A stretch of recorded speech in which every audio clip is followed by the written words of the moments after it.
Iya, selamat sore. Bang Jeffrey. Bang Jeffrey. Iya, Jeffrey. Bang Jeffrey. Iya. Mungkin ada kasus yang mesti dijelaskan. Iya. Gitu. Oke. Perkenalkan saya Ben Immanuel Zebo SHMH. Saya adalah kuasa dari terdakwa Epi Safitri di sebelah saya, dan di sebelahnya lagi ada Bang Jeffrey Maruao sebagai suami dari terdakwa. Jadi yang mau kami jelaskan pada sore hari ini adalah beliau terdakwa terkait dengan dugaan tindak pidana penggelapan dalam jabatan. Kenapa kami mau speak up terkait perkara ini? Bukan karena kami ingin membuat gaduh, cuma kami ingin mendapatkan keadilan. Seperti apa sih hukum yang berlaku di Indonesia yang berpihak kepada masyarakat yang sebenar-benarnya. Jadi kami sampaikan, nanti mungkin akan ditambahkan bahwa beliau dilaporkan seperti yang tadi sudah saya sampaikan, bahwa dugaan tindak pidana penggelapan dalam jabatan. Jadi beliau dilaporkan oleh perusahaannya, dalam hal ini PT Jaringan Cakrawala Raya. Oke, kemudian dia itu dibawa, atau ini bermula pada tanggal 3 Juli 2025, yang mana pada saat mereka selesai meeting, kemudian dia dibawa oleh pihak perusahaan ke Polsek kawasan Muara Baru, Jakarta Utara, di mana pada saat itu dia ditahan, dan yang paling membingungkannya adalah dia ditahan tanpa adanya LP atau laporan polisi. Kenapa kita bisa bilang begitu? Karena ada surat yang menyatakan bahwa LP-nya itu tanggal 4. Jadi dia dibawa tanggal 3, diperiksa, tapi polisi tidak punya dasar gitu loh. LP-nya di tanggal 4. Yang lebih mengherankannya lagi,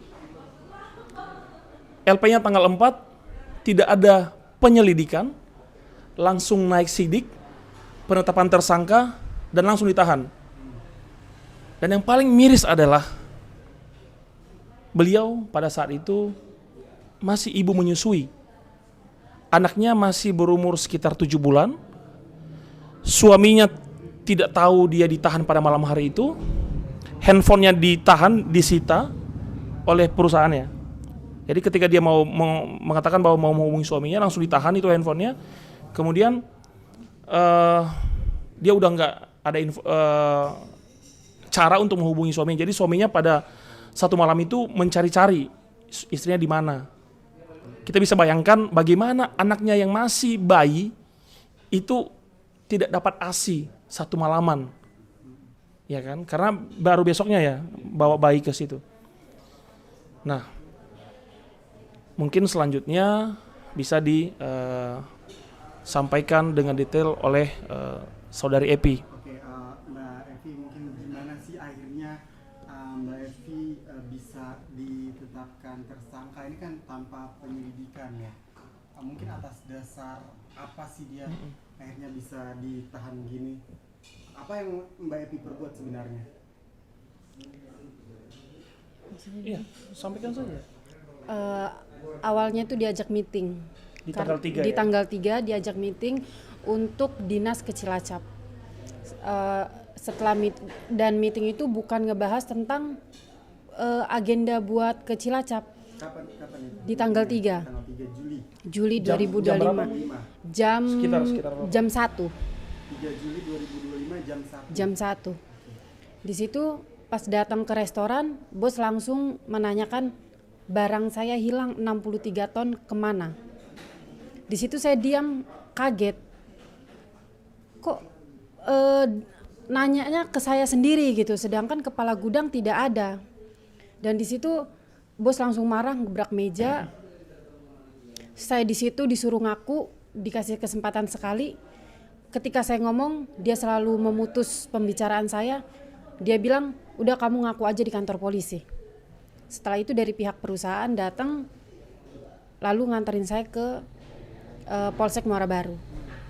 Jabatan Mbak Evi di kantor ini apa sebenarnya? Kenapa akhirnya Mbak Evi yang disangkakan? Jabatan saya sebagai marketing. marketing. Tapi awal pas saya melamar di perusahaan tersebut saya sebagai admin. Jadi formalitasnya formalnya mah admin ya? Di kontrak kerja apa? Kontrak kerja apa? Admin. Admin. Iya. Berarti admin. Tapi sehari-harinya saya merangkap jadi kasir, marketing, penjualan segala macam. Oke. Bisa dijelaskan mungkin kenapa akhirnya bos menuduh Mbak Evi gitu, yang padahal hanya seorang admin gitu. Karena di situ yang bos memberikan gimana ya, mempertanggungjawabkan awalnya saya itu percaya sama kamu. Saya tidak mau percaya dengan si A, si B, saya taunya kamu. Begitu. Dari tahun berapa dia bilang kayak gitu? 2024 dia bicara seperti itu. Oke, jadi setelah itu urusan ikan apa segala macam dikasih ke Mbak Evi, atau Mbak Evi ada head lagi di atasnya? Ada. Oke. Atas nama siapa? Atas nama Bapak Marianto. Apa yang dilakukannya? Dia di situ sebagai kepala gudang, pemegang kunci. Dia juga merangkap sebagai pembuka nota, penjualan juga iya, marketing juga iya. Nah, kan yang dikeluhkan bos Mbak Evi kan sebenarnya kan kenapa kehilangan berapa ton ikan ya? Ya, Kenapa nggak disalahkan aja Pak Marianto. Marianto ini, gimana ceritanya? Itulah Pak, dari bulan 5 dari awal 2025 bos itu udah stop pengiriman ikan dari Gorontalo. Kepala produksi dari Gorontalo selalu menghubungi. Kenapa ini lambat sekali penjualan? Jual saja cepat. Karena pembelian kita dari Gorontalo itu 13.000. Kamu jual berapa? Bos pasang di harga 21. Kamu jual aja di harga 19. Benar Pak, iya jual aja di harga 19. Udah bos nggak akan marah. Saya mengikuti jual di harga 19. Marianto yang ngomong seperti itu. Kepala produksi. Oh, Marianto pun menyetujui. Ketika saya cerita sama Marianto pun tanda tangan menyetujui, ya udah gitu. Tapi perlakuan Marianto ke kamu itu seperti apa sih? Selalu gimana ya, namanya bisnis rekan kerja pasti ada dia gimana ya? Pergesekan. Ya, pergesekan. Jadi kalau untuk di struktur kantor, Marianto ini atasan kamu atau beda bidang aja? Atasan Langsung ya. langsung. Langsung ya. Kenapa enggak salahin Marianto aja? Kenapa akhirnya ke kamu? Ada pembicaraan apa sih Marianto sebenarnya ke bos kamu gitu? Suka dijelek-jelekan kah kamu oleh Marianto kepada bos atau seperti apa? Kalau itu saya kurang tahu. Oke. Mungkin cerita waktu akhirnya di tanggal 3 itu tuh detailnya seperti apa? Kamu cerita agak ke suami kamu berada di mana? Polsek, Tidak. berada di mana? Waktu di restoran itu sempat saya minjem HP. Saya mau minjem HP Pak, mau ngabarin suami kalau saya ada di restoran. Bukan dinas ke Cilacap, tapi tidak boleh. Pas sore mau diantar ke Polsek, saya pun bicara dengan Marianto. Marianto, tolong sampaikan sama suami saya bahwa saya mau dibawa ke Polsek. Tapi Marianto bilang, "Ya." Sampai di Polsek saya pun ngomong sama Marianto. Marianto udah kasih tahu suami saya, udah. Berarti ini satu mobil. Satu mobil. Bareng siapa aja di mobil? Ada HRD-nya, sopir sama Marianto. Tanggal 3 Juli. Tanggal 3 Juli. Lalu dilakukan setelah nyampe Polsek, kamu diapain aja? Setelah sampai Polsek saya tidak disuruh turun dulu dari mobil, suruh menunggu. Dan Elita langsung masuk ke Polsek. Elita ini HRD. Ya, menemui polisi. Oh, jadi mobil parkir, kemudian kamu disampaikan jangan turun dulu. Iya. Elita yang turun pertama sekali. Iya. Turun ke Polsek. Iya. Oke. Lalu saya udah itu ada perbincangan Elita dengan polisi, lalu saya disuruh turun. Berapa jam? Kira-kira aja. Setelah dia turun berapa jam kamu turun? 15 menit kurang lebih. Si Elita masuk lagi ke mobil? Tidak, Elita masih di Polsek, masih di terasnya itu. Terus? Dia bilang sama sopir, "Pak, turun aja." Oh.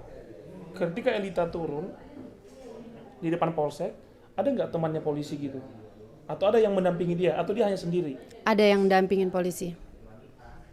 Siapa yang seingat kamu? Nama bapaknya kurang tahu. Oke, tapi ada ya? Ada. Akhirnya mereka suruh kalian turun, kamu turun? Turun. Langsung dibawa ke? Langsung suruh naik ke lantai 2 tempat pemeriksaan. Oke. Oke, di selama pemeriksaan itu apa aja yang ditanyain oleh pihak kepolisian mungkin? Untuk awal-awal itu saya digeledah.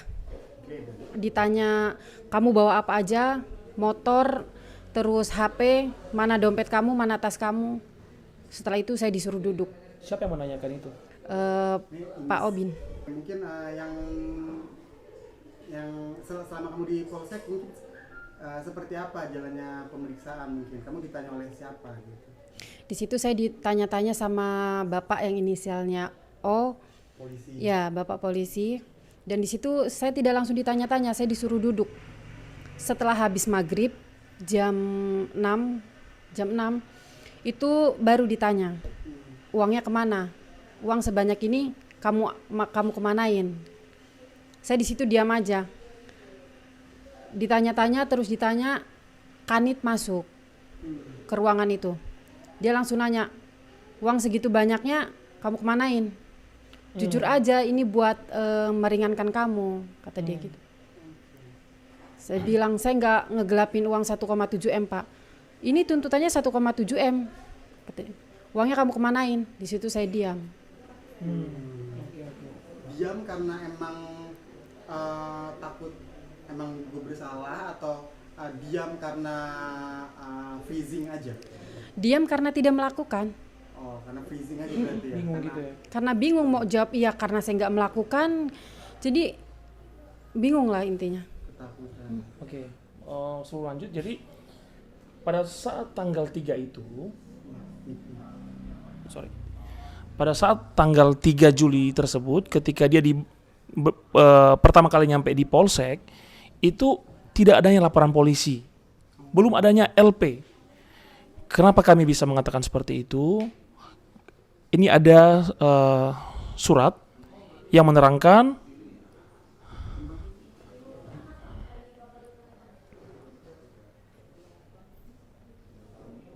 ya. Oke. Di sini kan disebutkan di poin 6 kapan dilaporkan. Pada hari Jumat tanggal 4 Juli 2025 pukul 8.00 waktu Indonesia Barat. Berarti dia dilaporkan di tanggal 4. Sedangkan dia tiba di Polsek kawasan Muara Baru itu tanggal 3. Jadi ini kan sebuah kebingungan ini. Belum ada LP-nya. Ini benar-benar kepolisian loh ya. Yang bikin ya? Iya. Oke. Dan ini sini tanggalnya ada nih. 4 Juli. Iya, Pak Juli kan. Nah, jadi kita tidak berasumsi ya. Bagaimana seseorang diperiksa, ditahan, tapi LP-nya tidak ada, belum ada dasar gitu loh. Nah, itu yang kita bingung. Kemudian setelah LP-nya itu ada tanggal 4, di situ nggak ada penyelidikan, nggak diselidiki dulu, langsung naik sidik, ya kan? Langsung naik sidik. Surat perintah tugas penyidikan nomor sekian-sekian tanggal 04 Juli. Nah, ini.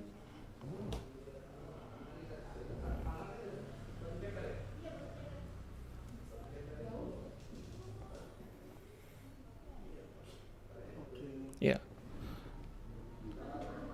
Setahu kami di mana-mana itu harus ada penyelidikan dulu.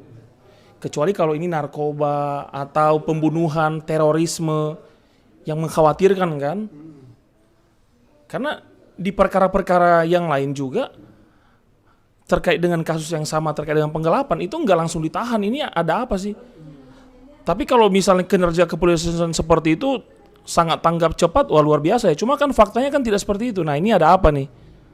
Nah, oke, silakan lanjut. Kamu Di Polsek itu dari tanggal 3 berarti. Iya. Itu kalau artinya apa statusnya apa ditahan kan dia kan dimasukin sel gak sih di sana? Enggak, di ruangan pemeriksaan. Di ruang pemeriksaan dari tanggal 3 nginap Iya. ya sampai 4 hari gitu. Iya. Kalau ini termasuk penahanan atau soalnya kan nggak di dalam sel gitu bang? Ya kan nggak ada dasar juga bang. Contoh lah Berarti kayak itu tetap aja namanya penahanan ya bang ya? ya apapun itulah. Contoh lah kayak kami di sini nih, kami nggak diizinkan pulang bang sama orang abang. Apa dasar abang? Iya betul. Iya kan? Itu logika kita sederhana lah ya. Iya. Cuma kalau salah ya mungkin bisa dijelaskan kan. Kan kita juga terbatas pengetahuan kita. Tapi secara logika itu kita ditahan kenapa sih? Harusnya kan ada penyelidikan, diselidiki dulu kan. Apa sih ininya? Karena di mana-mana nih kita juga pernah melaporkan seseorang, kita buat LP, nanti setelahnya itu kita buat LP, baru nanti ada pemanggilan kepada pelapor dulu, mereka dulu diperiksa, baru setelah itu terlapor dipanggil, kan diselidiki dulu nih. Lah kalau ujuk-ujuk nggak ada penyelidikan langsung naik sidik, kemudian penetapan tersangka, ini apa nih? Ilmunya dari mana? Ini oknum polisinya, kalau kita bilang oknum banyak juga nih. Ya kan, ini harus dicek dulu, harus diperiksa. Ada sesuatu yang janggal seperti apa? Nah setelah ini nanti ada nih hal-hal janggal yang akan dijelaskan. Tahu abang barang bukti yang diserahkan oleh pelapor ini ke kepolisian apa aja sih bang? Akhirnya kan 1,7 M gitu diduga yang melakukan penggelapan dalam gitu. Buktinya tuh apa sih yang diserahkan? Kalau bukti kemarin diungkap di persidangan itu berupa audit internal. Nah, sependek pengetahuan saya bahwa audit internal itu kan sangat diragukan nih kebenarannya. Masa uang segitu banyak 63 ton ikan dengan nominal 1,7 sekian itu hanya menggunakan audit internal. Nah, apakah bisa pembuktiannya sesimpel itu? Iya kan? Nah, begitu. Pembuktian barang buktinya juga nggak valid sebenarnya. Iya, tidak valid. Dan ketika kemarin pemeriksaan itu saksinya pun kayak gemetaran, kayak bingung gitu loh mau menjelaskan apa, kayak yang dia tuh menjawab sambil mereka-reka. Nah, kita pengen ini perkara memang dibuka sebenar-benarnya nih, harus terang benderang lah. Dan dipastikan Mbak Evi sama sekali nggak nyentuh 1,7-nya itu. Tidak. Oke, apa lagi bang? Selama 4 hari totalnya berarti. Iya. Apa aja sih yang kamu alamin selama di Polsek? Atau apa aja cerita yang menarik selama 4 hari di Polsek? Iya. Selama di Polsek itu waktu malam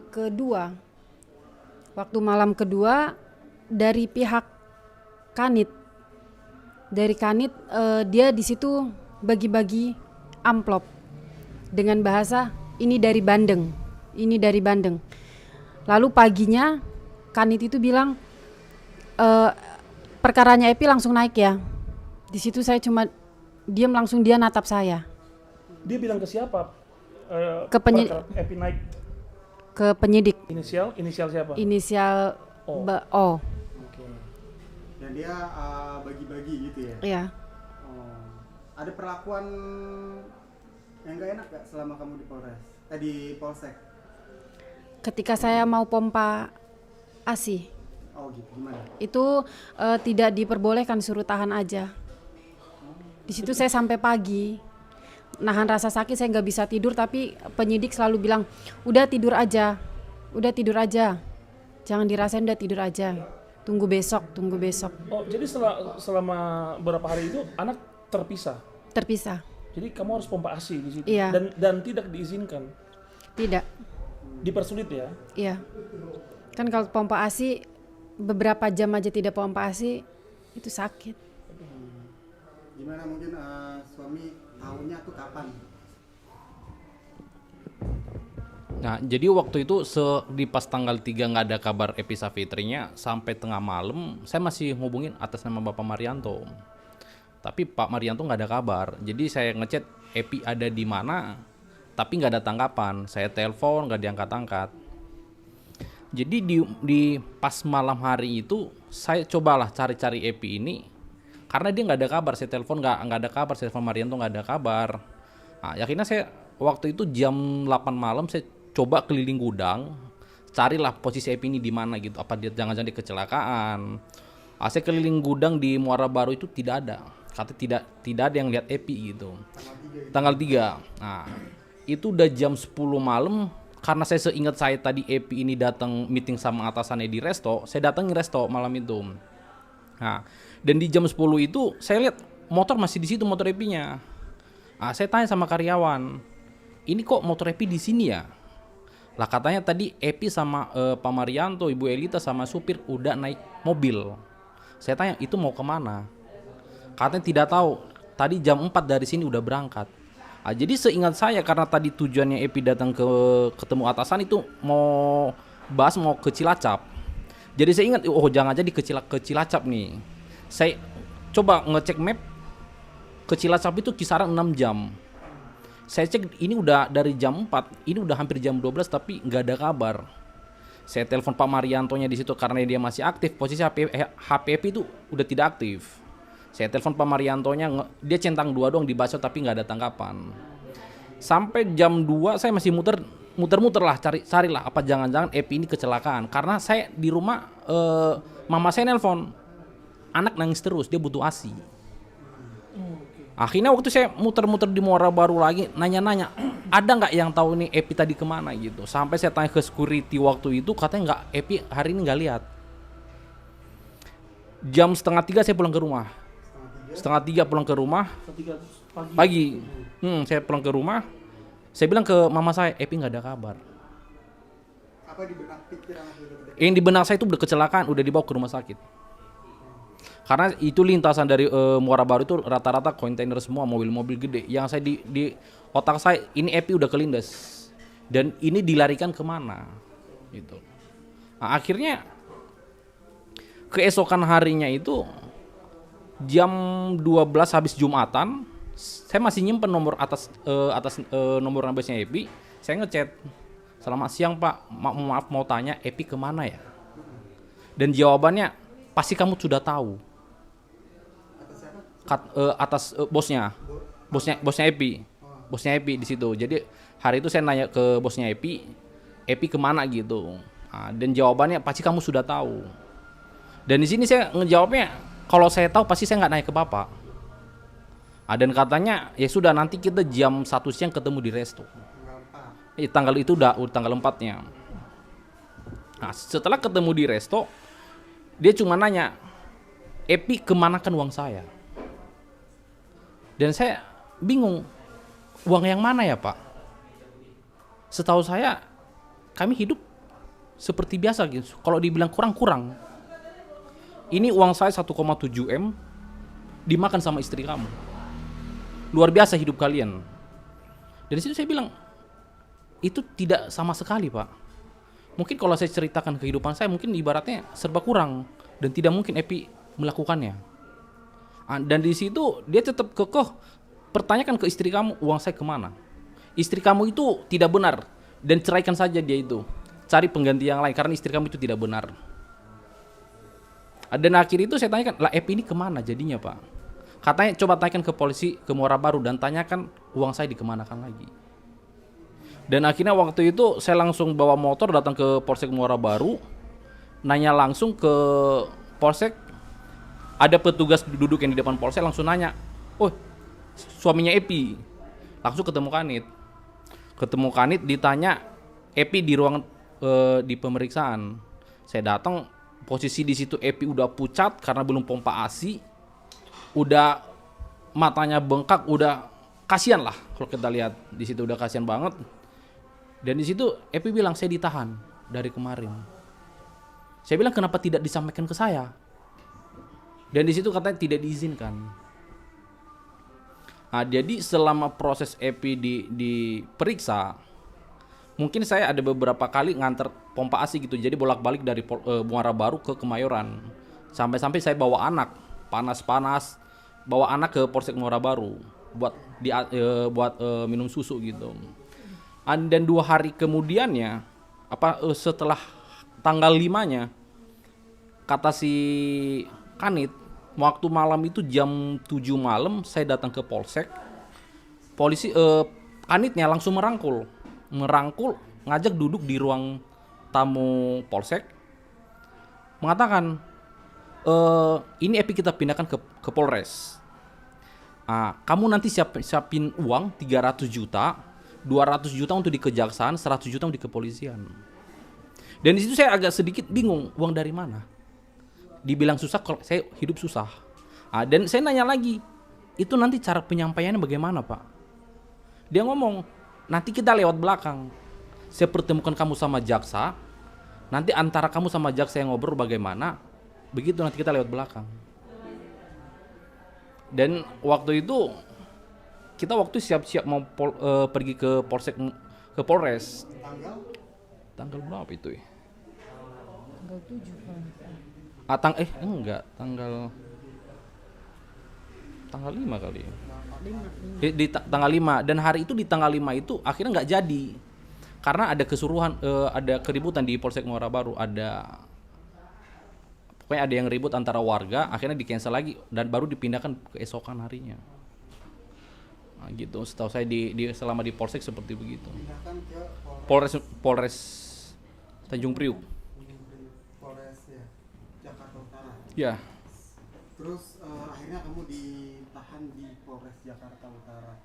Mungkin seperti apa tuh kisahnya di Polres Jakarta Utara? Apa yang kamu alami?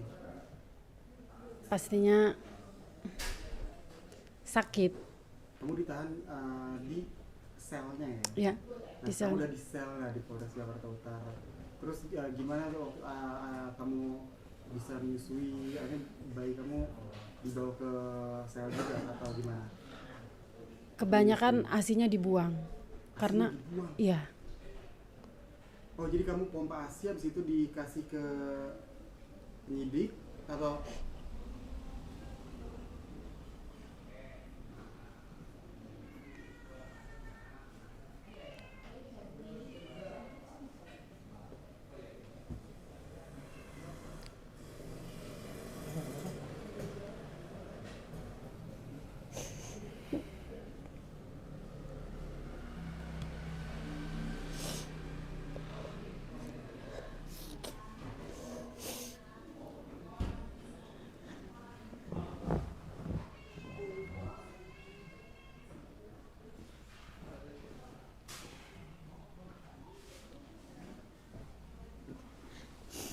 ini potret ketidakadilan ya, Bang? Iya. Pastinya dibuang, Bang. Mungkin abang tanggapannya seperti apa, Bang? Iya, ini kan tindak pidananya kan penggelapan dalam jabatan, Bang. Bukan pembunuhan, bukan narkotika, bukan tindak pidana terorisme, atau bukan tindak pidana yang mengancam nyawa pribadi atau khalayak umum. Kami juga sering menghandle perkara-perkara penipuan dan penggelapan atau yang sama penggelapan dalam jabatan. Itu tidak seperti ini perlakuannya, berproses. Bahkan ada kemarin klien kami, jadi kita melaporkannya di bulan Maret atau awal 2025 gitu. Si terlapornya itu mengakui full belasan miliar loh, ini belasan miliar loh. Dia mengakui tidak membantah, bahkan membantu untuk dia memberikan berkas. Tapi itu tidak ditahan seperti ini. Tidak kayak, wah ini tuh kejam sekali gitu loh. Masa mereka tidak mempertimbangkan, ini ada anak, bayi loh, masih rentan. Bayangkan saja anak masih bayi di bawah 1 tahun itu lagi butuh ASI. Kita tahu kan ASI itu kan 2 tahun ya, sampai umur 2 tahun. Ini masih anak umur bulanan gitu loh, di bawah 1 tahun. Tapi ibunya ditahan seperti orang paling jahat se-Indonesia, sedunia. Iya kan? Yang belum tentu terbukti dia melakukan hal yang dituduhkan. Karena berdasarkan audit Iya, internal doang. betul. Rinciannya apa sih setahu abang audit itu bang? Nah, kami juga tidak tahu ya itu kapan diserahkan audit internalnya itu. Apakah diserahkan pada saat kejadian tersebut atau pada saat LP dibuat atau kapan? Karena kan ini LP-nya tanggal 4. Itu tidak ada penyelidikan. Langsung naik sidik gitu loh. Ya kan? Ini kapan gitu diperiksanya? Pelapornya diperiksa kapan? Saksi pelapor diperiksa kapan? Kemudian bukti-buktinya itu dipelajari kapan? Kemudian para polisi itu menganalisa kasus ini kapan? Iya kan? Apakah mereka tidak punya hati nurani kan? Padahal dia ini ya bekerja hanya untuk menyambung hidupnya gitu loh, bukan dengan gaji yang puluhan bahkan ratusan juta. Suaminya bekerja di offset atau di percetakan, mereka ngekos. Masa polisi, oke lah, setiap orang berhak untuk membuat laporan. Dan setiap orang juga ya mempunyai hak asasi manusia gitu loh. Nah, kita pengen dari adanya konferensi pers atau podcast wawancara ini bisa membuka hati nurani masyarakat, Bapak Presiden, Kapolri, DPR RI. Marilah dilihat kasus ini. Mungkin di luar sana juga banyak orang-orang yang sama seperti dia. Dan tidak semua orang itu sanggup bayar lawyer. Kami di-handle sebagai lawyer, kami di-hire sebagai lawyer. Bukan karena kita dibayar. Tidak. Tapi karena rasa kemanusiaan, kita tahu bagaimana kalau mereka tidak punya lawyer. Dan bisa kita asumsikan bahwa ketika kita itu masuk, perlakuan mereka berbeda gitu loh. Di kepolisian itu berbeda sekali. Ketika kita mengatakan bahwa kami adalah lawyer atau kuasa dari Epi Savitri, maka udahlah diajukan aja penangguhan penahanannya. Berarti kalau tadi ini nggak ada lawyer nih, terus ini mau apa? Coba gimana bang ceritanya? Jadi kan kita kan masuk setelah 10 hari bang. Setelah 10 hari ditahan ya ketika sudah di Polres. Ketika sudah di ini, nah kita cari tahu nih ini di Polsek mana kan? Kita datang ke Polsek malam hari bersama rekan saya. Kita dapatkan nomor si kanitnya, kita komunikasi. Dan di malam itu juga beliau minta untuk ketemu gitu loh di daerah Kelapa Gading. Ketika bertemu itu, saya ingat saya ya, itu jam 1 dini hari. Kemudian dia bilang udahlah diajukan aja penangguhan penahanannya. Lah kenapa nggak dari awal gitu loh? Kenapa ketika ada lawyer masuk baru ini mengatakan oh ajukanlah? Ya kan? Apakah lawyer semenakutkan itu? Ya kan? Janganlah lihat dari sisi ada lawyer masuk, tapi lihat bagaimana duduk perkara, bagaimana sesuai dengan aturan yang berlaku. Ini bukan karena kehendak kami ya, tapi mari kita terapkan hukum yang sebenar-benarnya, yang sesuai gitu loh. Jangan menyampingkan hak asasi manusia. Ini tuh ada anak gitu loh. Bagaimana kalau anaknya mati atau sakit gara-gara itu? Iya kan? Nah, mungkin bisa dilanjut? Ya mungkin selama di Polres ada gak komunikasi waktu itu sama polisinya ya kan? Tadi kita udah dengar juga bahwa kita ngasih susu aja tuh malah dibuang kan? Ya. Mungkin komunikasi lain yang menyakitkan mungkin dari polisi lain ada gak? Nggak ada. Mungkin kayak memojokkan kayak contoh antar juga ditinggal sama Enggak. pengacaranya. Kalau untuk di Polres enggak. Tapi kalau untuk di Polsek ada. Apa ini? Ketika saya laporan wajib lapor setiap hari Senin dan Kamis, di situ ada salah satu polisi mengatakan, kemana suami kamu? Udah cerai. Oke, itu wajib lapor itu setelah kamu penangguhan penahanan ya? Ya. Oke, jadi wajib lapor itu setiap minggu ya? 2 kali seminggu. 2 kali seminggu. Oke, gimana ceritanya? Jadi setiap saya wajib lapor, kalau tidak ditemani suami atau sama pengacara saya, dia selalu bilang, udah ditinggal ya sama suaminya. Suaminya udah eh, apa? Udah cerai ya katanya gitu. Di situ saya diam aja, selalu dilama-lamain, selalu ditanya-tanyain. Makanya setiap apa wajib lapor saya selalu minta temenin Pak, temenin gitu ke suami. Gitu. Mungkin gimana cerita waktu selama menemani istri wajib lapor, apa yang dialami sebagai suami? Jadi selama kita EP wajib lapor di Polsek Muara Baru itu selalu dilama-lamakan. Jadi mungkin di situ kita nyampe 8:30, nanti baru ditandatangan itu EP itu ditandatangan apa 9:30 apa jam 9 ya. Dan di situ tapi pas nantinya ada pengacaranya EP, lawyernya EP itu sangat cepat. Kita sampai langsung ditandatangan. Tapi cuma tanda tangan itu doang. Ya, jadi dilama-lamakan. Jadi dan terkadang kenapa saya kadang nanti tidak bisa mendampingin Epi karena saya kan masuk kerja jam 9. Dan sedangkan nanti sampai di sana saya ngeburu-buru dari rumah jam 8, udah nyampe di sana udah masih pagi, tapi nggak ditangkepin. Akhirnya saya bilang ke Epi, kayaknya kalau misalnya tiap hari saya ini ngerampin kamu buat laporan, saya takut telat terus. Wajib lapor. Di situ pasti kalau misal Epi tidak ada, selalu dibicarakan seperti begitu.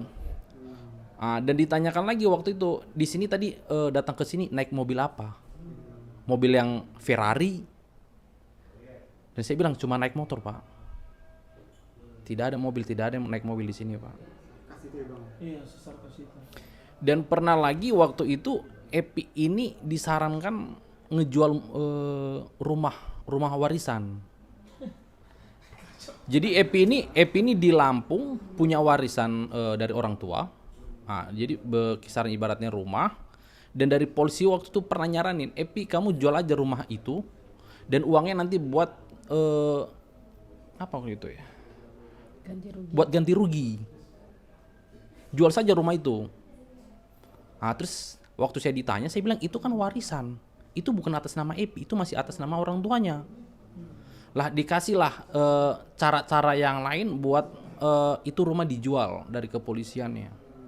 Diarahin buat nanti jual aja lah, nanti uangnya buat ini gitu. Setelah itu waktu wajib lapor dibilang Iya. gitu. Tapi akhirnya dijual gak? Tidak, karena itu tidak bisa, itu kan warisan. Dan itu sertifikatnya masih masih ikatan sama kakak-kakaknya. Masih ada yang menempati. Masih ada yang nempatin. Gitu. Dan di situ apalagi kalau misalnya wajib lapornya 2 kali seminggu ini, kalau nggak ada pengacara Epi itu pasti lama. Dan pernah waktu itu saya tidak mendampingin, abang saya ngedampingin. Katanya 1 jam lebih nunggu. Padahal mereka di dalam tidak ada kerjaan. Tidak ada kerjaan. Tapi kalau misalnya ada lawyernya Epi, pasti cepat. Dan pernah waktu itu mungkin saya sedikit kayak nelpon pengacaranya Epi, bang ini saya udah nyampe di Polsek, tapi pintu belum dibuka nih, pintu dari ruangan reskrimnya gitu. Akhirnya saya Bang Ben datang, langsung ngetok, langsung dibuka. Oh iya, selamat pagi Pak Ben. Langsung ditandatangan, udah gitu. Terkadang seperti begitu kalau kejadiannya. Tanggapannya gimana bang? Ini sedikit menggelitik ya. Orang dipersulit sebegitu ininya. Oke lah kalau mereka lagi sibuk ya oke lah nunggu lah ya kan. Tapi kalau nggak ngapa-ngapain ataupun hanya tanda tangan doang kan, ya kenapa harus seperti itu? Ketika orang sudah effort kan begitu jauhnya itu Kemayoran ke Polsek kawasan Muara Baru, terkadang ada genangan banjir kan, dan mereka melalui juga padatnya lalu lintas tronton dan lain-lain. Mereka mengejar waktu, tapi ketika nyampe di sana malah diabaikan. Kalau memang prosedurnya memang seperti itu ya oke lah, mungkin ketika mereka datang sejam kemudian baru bisa ditanda tangan. Oke, kalau misalnya aturan seperti itu. Tapi kan terkadang tidak. Ketika kita datang lawyer, bahkan pun cuma hanya beberapa menit doang nyampe di situ, hanya sekitar 5 menit 10 menit udah langsung ditandatangani kan. Nah, ini ada apa nih? Nah, ini hal-hal yang harus menjadi perhatian. Saya yakin banyak orang-orang yang mengalami hal seperti ini. Karena tadi mungkin mereka satu, tidak sanggup membayar lawyer. Kedua, tidak punya pengetahuan yang cukup tentang hukum. Akhirnya ya sudahlah, akhirnya mereka blunder, mengakui karena tertekan. Akhirnya ya udah. Yang ketiga, mungkin mereka nggak ada channel nih, saudara, teman siapa pakai lawyer. Akhirnya ya sudah, pasrah aja gitu loh. Apa aja yang dituduhkan, sedangkan mereka tidak melakukan seperti itu. Akhirnya ngaku. Akhirnya ya ngaku dan diterima aja. Tapi selama ini Evi nggak pernah ngaku kan? Atau gimana? Memang maksudnya nggak pernah akui kalau nggak pernah ada pengakuan kan maksudnya dari Evi? Tidak pernah melakukan seperti yang mereka Tidak. bilang itu kan? Tidak pernah. Tidak. Bagus, itu kan kita Iya. Nah, Sekarang sekarang prosesnya udah sampai mana loh? ini sekarang kita lagi sidang. Sekarang besok kita bersidang tanggal 21 April di Pengadilan Jakarta Utara. Mungkin kalau dari teman-teman media, dari Ray-Ban Entertainment mau hadir, kita sangat berterima kasih. Besok pemeriksaan saksi tambahan dari kita sebisa mungkin memberikan keterangan yang terbaik. Tapi kalau misalnya keterangan kita hanya dianggap lalu saya kan, ya sia-sia juga kan. Dan yang paling kami soroti ini adalah atas nama Marianto ini kan dia kepala gudang nih. Bagaimana mungkin ikan sebanyak 63 ton? Kira-kira 63 ton tuh sebanyak apa sih kalau kita bisa memvisualisasikan? Berapa mobil gitu atau berapa apa? Kurang lebih 11 11 mobil pick up kontainer. konten. Kontainer loh, bukan pick up loh ya, Bang.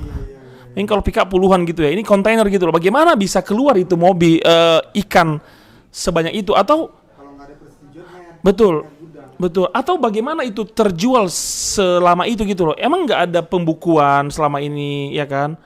Iya kan? Loh, masa iya kecolongan? Mungkin kalau warung-warung kecil aja, yang warung kelontong, barangnya aja hilang dalam 1 minggu, pasti kan sudah jelas tuh. Ini 63 ton loh. Nah, nggak ada juga audit eksternal. Kemarin ada audit internal, mereka gelagapan tuh ketika saya tanya itu tanggal berapa dibuat. Kan 63 ton ini kan banyak banget gitu loh. Atau enggak gini, gudangnya tuh sebesar apa sih? Untuk kapasitas 100 ton. 100 ton. Tuh, berarti kan lebih dari setengahnya kan. Kalau dia ini berangsur, ya kan? Tidak mungkin dong itu hilangnya hanya, kalau mereka mengasumsikan, oh ini 63 ton, nggak mungkin dong itu hilangnya sekilo-sekilo. Kalau sekilo-sekilo kan berarti kan bisa tahunan kan? Bisa belasan tahun gitu loh. Sedangkan ini kan mereka mengatakan bahwa dari 2024 ya. 2024 ke 2025 berarti setahun. Nah, ini ada apa? Kemudian atas nama Marianto itu, kepolisian Polsek Kawasan Marobaru mengatakan bahwa dia itu DPO. Cuma per tanggal ini, sekarang tanggal 20 April 2026, tidak pernah tuh kita menerima bahwa Marianto itu udah DPO. Kan kalau polisi itu menetapkan seorang sebagai DPO kan akan dipampangkan tuh, ada surat resminya kan. Itu nggak ada. Dan kalau ini DPO, bagaimana ini kasus bisa berjalan?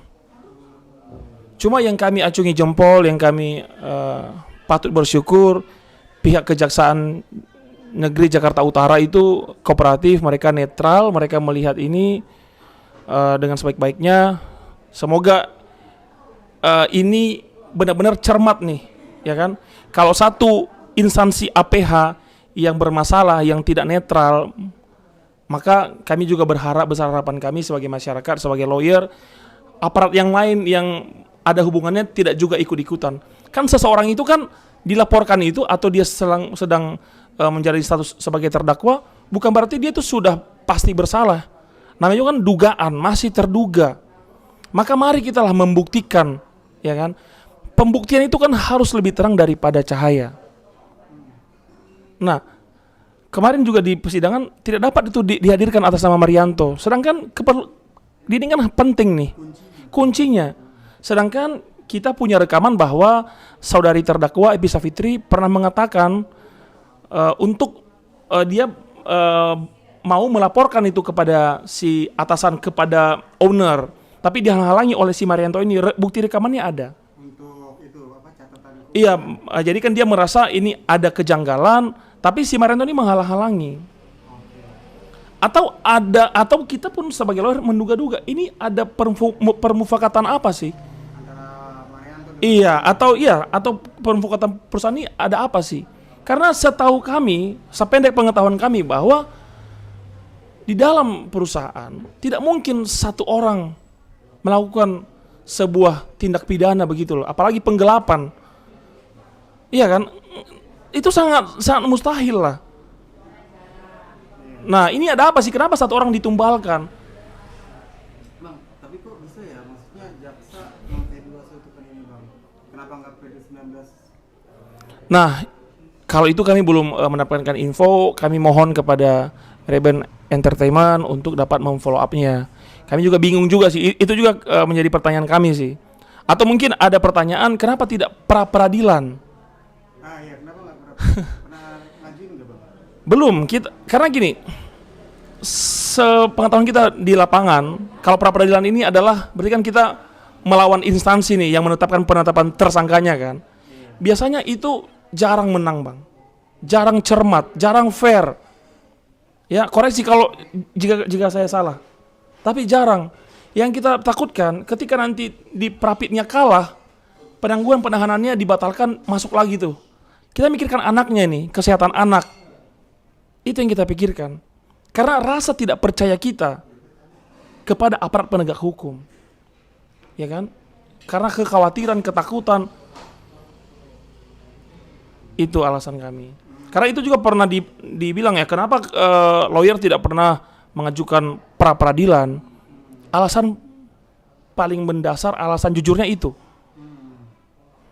Oke, berarti sekarang udah sidang sampai tahap udah berapa kali sidang? Dimulai dari kapan sidang itu? Sidang mulai dari kapan ya? Februari kali ya, kalau nggak salah. Oke, jadi sekarang statusnya Evi sebagai terdakwa, dia sekarang tahanan rumah nih.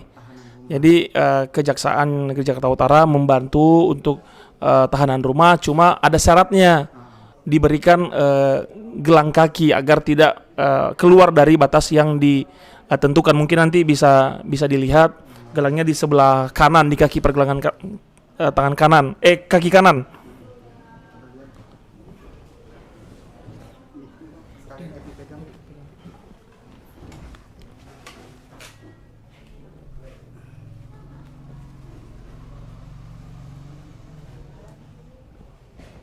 Ini alat deteksi, Bang, alat GPS. Iya, GPS. Jadi harus ini sih longgar ya, ini longgar, cuma ya agak mencengkeram juga. Maaf ya, maaf ya. Ini ada beberapa kasus. Jadi kadang dia harus mengganjal pakai karton karena panas. Karena kalau itu sambil dicas panas, jadi terkadang suaminya Epi kalau udah panas dia lepas, nanti udah apalagi dicok lagi. Nah ini kan sini ada indikator, ini merah, ini harus udah mau dicas tuh ya. Nah ini harus dicas nih. Oh iya, ini biar nggak panas dikasih karton. Kasih karton. Sakit ya Epi? Coba Epi jelasin dong rasanya gimana pakai ini.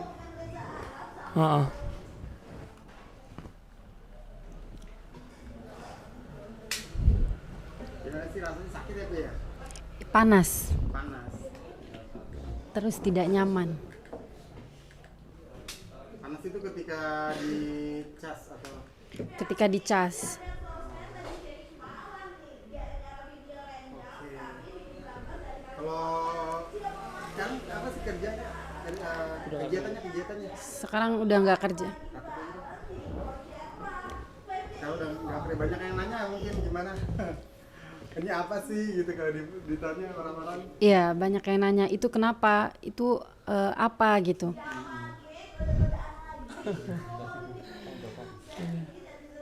Dari kapan pakai ini udah? Dari Januari. Dari Januari, sejak pengadilan ya berarti ya? Sejak Iya. disidangkan atau? Sejak tahap 2 tahanan jaksa itu kapan ya? Tanggal 16 ya.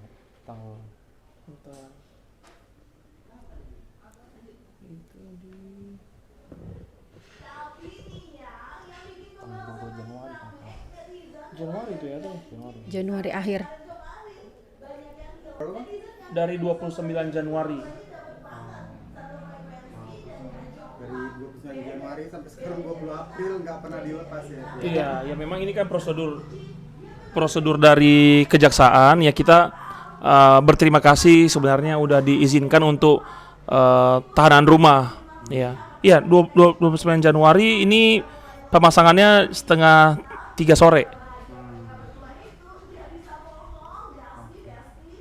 Jadi ketika dipasang itu sedang bawa anak. Oh, lagi bawa anak ya. Iya.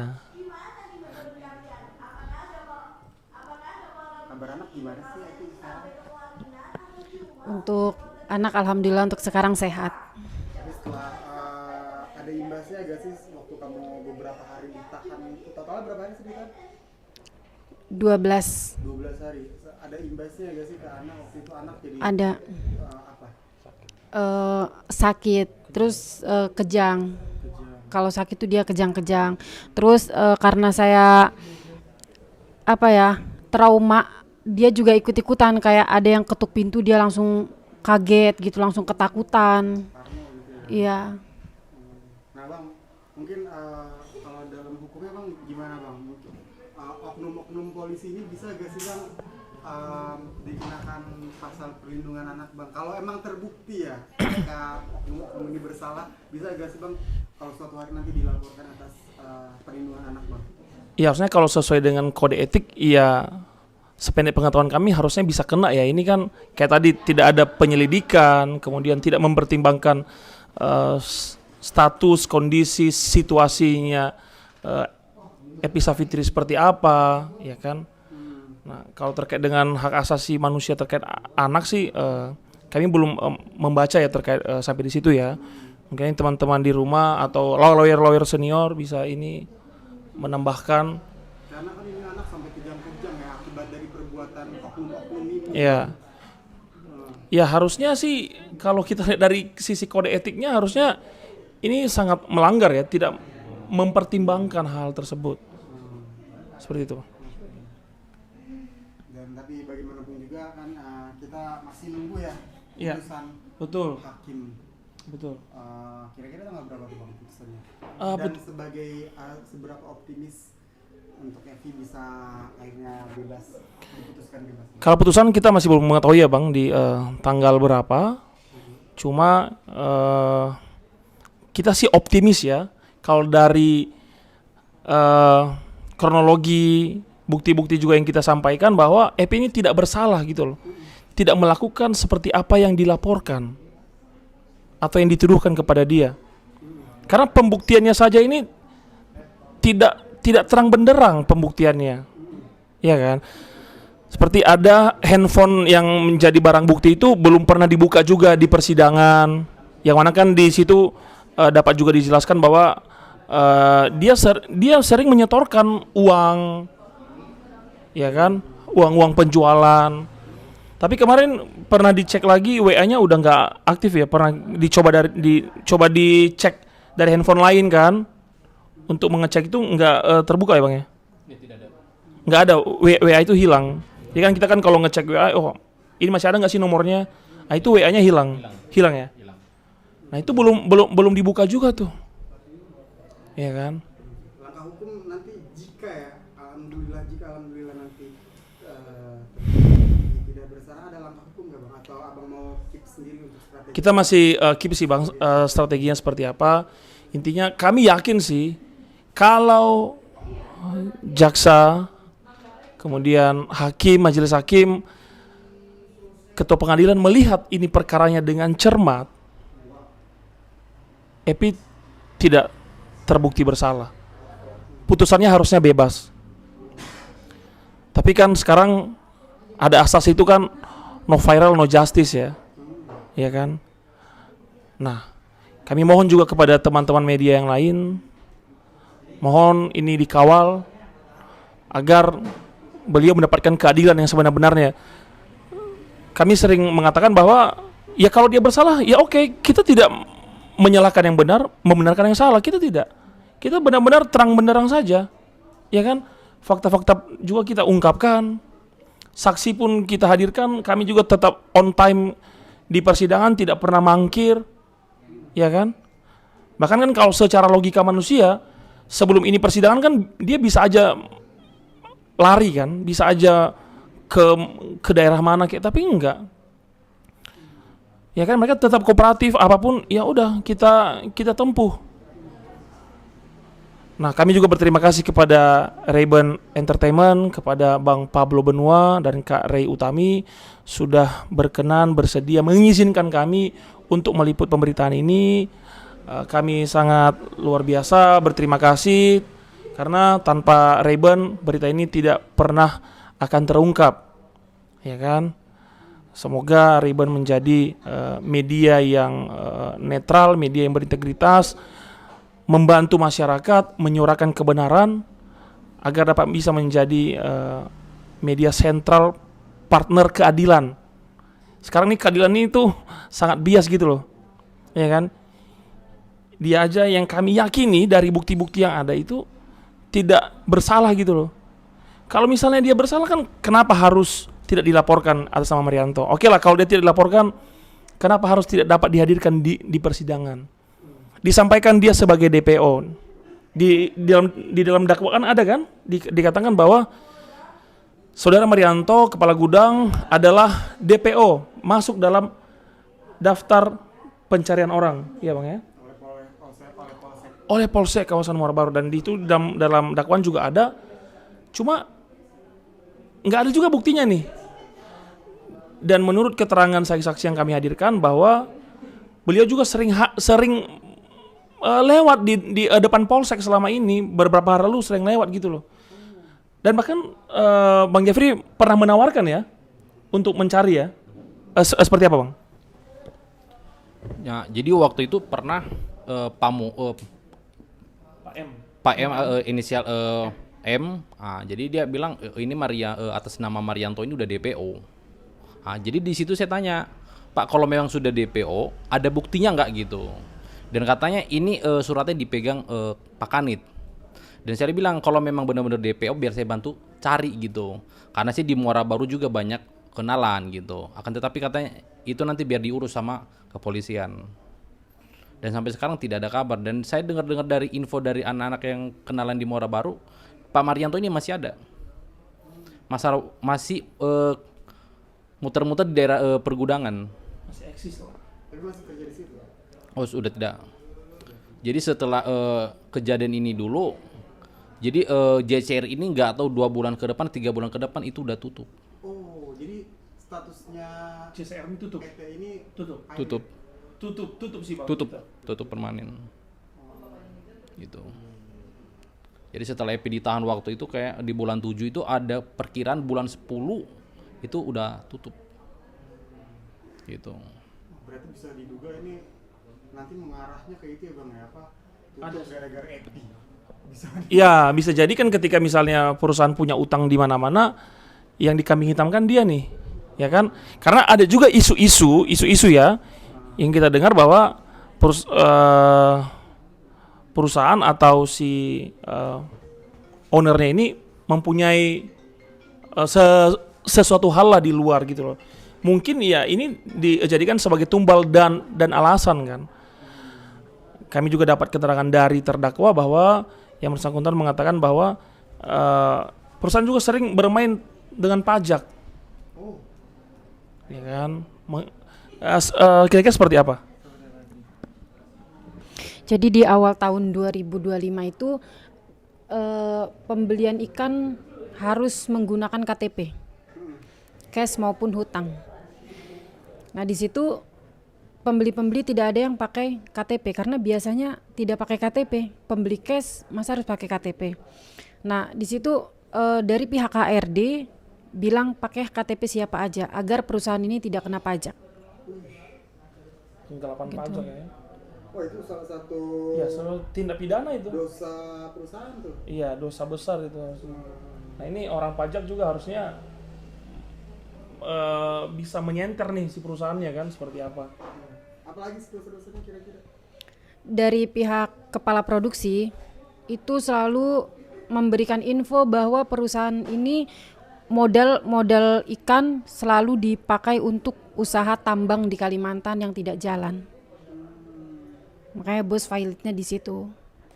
Dan stop untuk tambah modal di ikan. Ini dugaan-dugaan kita ya, maka kayak ini kami berharap ini bisa dilihat nih perkaranya kan, karena ini banyak udang di balik batu nih, ya kan? Untuk ya tujuannya agar perkara ini terang benderang. Ini seperti apa sih? Ya kan? Ini seperti apa sih perkaranya? Ya maka ya instansi-instansi terkait tadi ya harus melihat ini perkara. Tidak sesimpel dia dilaporkan, kemudian putusan masuk, ya kan? Tidak simpel itu. Ini banyak hal-hal nih. Ya. Gimana? Oh ya. Menurut info dari terdakwa bahwa ijazahnya ditahan oleh perusahaan. Satu lagi dosa ya. Iya, ini ditahan nih. Kan kemarin itu kan kita lihat di pemberitaan bahwa ijazah itu tidak dapat ditahan, nggak diperbolehkan perusahaan menahan ijazahnya. Ijazah apa yang ditahan? SMA. Jadi ijazah SMA-nya ditahan Selama bekerja. selama bekerja dan sampai sekarang belum dikembalikan ya. Wah, itu padahal mereka udah tutup ya. Betul. Kan ini udah tutup perusahaannya tapi belum dikembalikan juga, belum dikembalikan juga melalui suami atau ke kita, belum juga ada disampaikan seperti itu. Ini melanggar undang-undang ketenagakerjaan ya. Ya harusnya melanggar, mengacu kepada itu melanggar undang-undang ketenagakerjaan. Maka ini Kementerian Keuangan tadi ini juga bisa melihat ini terkait dengan pajak, kemudian Kementerian Ketenagakerjaan juga bisa melihat ini ada ijazah yang ditahan, ya kan? Makanya saya mengatakan bahwa ini harus dicek nih, harus direka ulang nih, biar terang benderang. Kalaupun nanti pada akhirnya dia salah, ya oke, memang dia salah. Tapi kalau dia tidak salah, ya kan, lebih baik membebaskan satu orang yang tidak bersalah. Iya kan? Daripada menghukum 1000 yang bersalah. Kan begitu, Bang. Apalagi dia punya anak bayi. Tadi udah diceritakan kan. Memang praktik-praktik seperti ini tuh yang menyimpang di hukum kita ini banyak. Cuma belum terungkap saja. Ya kan? Nah, seperti itu, Bang. Oke. Oke, Bang ya.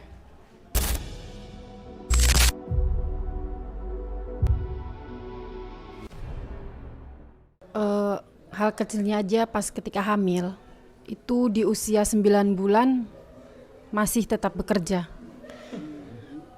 Jadi saya libur sendiri, dan ketika saya selesai melahirkan saya info sama bos bahwa dikasih cuti melahirkan hanya 2 minggu.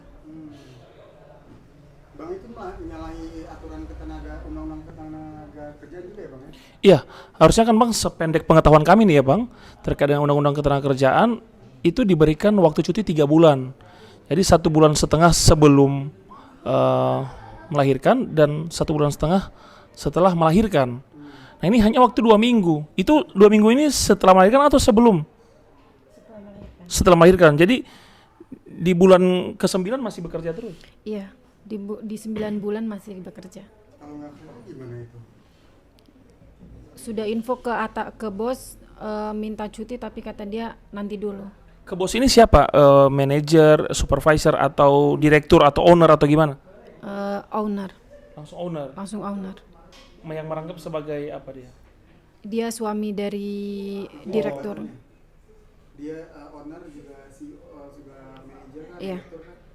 CEO. Oke.